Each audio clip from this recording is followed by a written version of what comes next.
आज हम जानते हैं पुट्टी के बारे में कि पुट्टी होता क्या है, इसका यूज कैसे होता है। सबसे पहले हम इसे डाउनलोड कर लिए।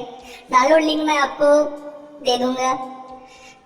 साथ में हम जब इसे डाउनलोड कर लेते हैं तो इसे इंस्टॉल करते हैं। ठीक है, इंस्टॉल करने के लिए सेम प्रोसेस है जो भी इंस्टॉलेशन का होता है। डबल क्लिक, उसके बाद नेक्स्ट नेक्स्ट सबमिट यस, यही सब सारा कुछ आपको एग्री ये सब करके इंस्टॉलेशन सारा प्रोसेस आपको कंप्लीट कर लेना है। ठीक है, तो चलिए मैं बताता हूँ कि पुट्टी होता क्या है और इसका क्या रोल है आपके काम में।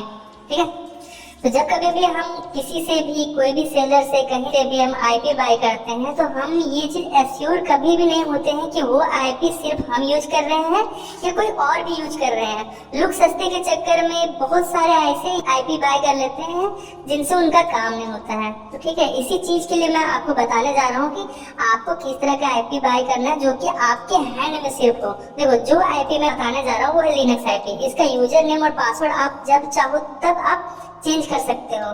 तो इसके लिए क्या कैसे करना है उसी के बारे में मैं आपको बताने जा रहा हूँ। ठीक है, तो चलिए पुट्टी एप्लीकेशन अपने इंस्टॉल हो चुका है।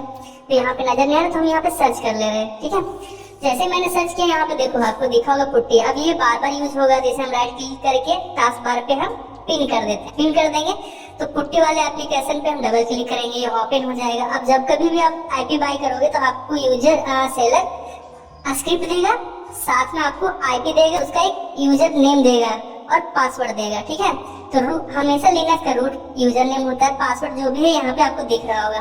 ठीक है, तो चलिए हम जो सेलर के द्वारा दिया गया है इसका ये ओरिजिनल यूजर नेम और पासवर्ड जो कि यूज नहीं होगा। ठीक है, आईपी को यूज करना है इसके लिए हमें यूजर नेम और पासवर्ड फिर से बनाना पड़ेगा।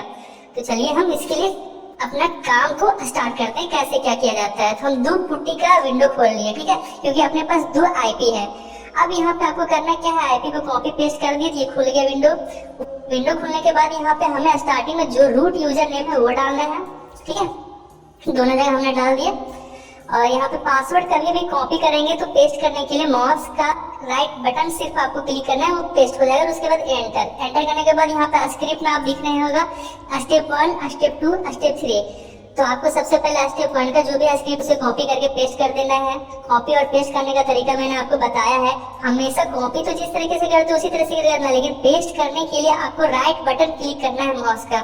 जैसे राइट बटन क्लिक कर दोगे तो आपको पेस्ट हो जाएगा, वो दिखेगा नहीं पासवर्ड। ठीक है, तो आप एंटर करते जाना। अब एश्योर रहना कि वो पेस्ट हो चुका है। अब यहाँ पे हम करेंगे कि पहले ही हमने है ना यूजर नेम और पासवर्ड आईपी का लिख लिया है। ठीक है, अब वही यूजर नेम और पासवर्ड क्रिएट करने के लिए जो लास्ट स्टेप है अपना, उसको कॉपी किया स्क्रिप्ट को और उसे पेस्ट किया। अब यहाँ पे जो आपने यूजर नेम और पासवर्ड रखा है उसे कॉपी करेंगे और पेस्ट करेंगे। ठीक है, देखो हर दोनों जगह दोनों विंडो में हमने कर दिया, पासवर्ड भी सेट कर दिया।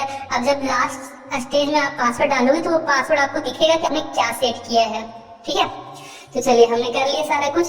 तो अपना जो पुट्टी के थ्रू आईपी बना है जो सेलर ने हमें दिया है उसका स्क्रिप्ट के थ्रू हमने सारा कुछ क्रिएट कर लिया है। अब हम ये चेक करते हैं कि ये सच में क्या रन कर रहा है या नहीं कर रहा है। तो इसके लिए हम करेंगे क्या, बहुत सारे वेबसाइट है लेकिन है क्या हमारे पास एक सिंपल वेबसाइट है प्रॉक्सी 6.8। इसे हम ओपन कर लेंगे, कोई भी ब्राउजर में आप कहीं भी ओपन कर सकते हो, मोबाइल में, डेस्कटॉप में। अब यहाँ पे आपको नजर आ रहा होगा प्रॉक्सी चेकर। प्रॉक्सी चेकर पे जैसे ही क्लिक करें यहाँ पे आपको एक पेज ओपन हुआ होगा। तो जो भी हमारे पास हमने बनाया है आईपी, देखो एक 3128 इसका पोर्ट होता है, यूजर नेम हमने बना लिया। ठीक है, दोनों आईपी को हम कॉपी करेंगे जो हमने अभी क्रिएट किया है। अब उसके बाद यहाँ पे हम पेस्ट कर देंगे।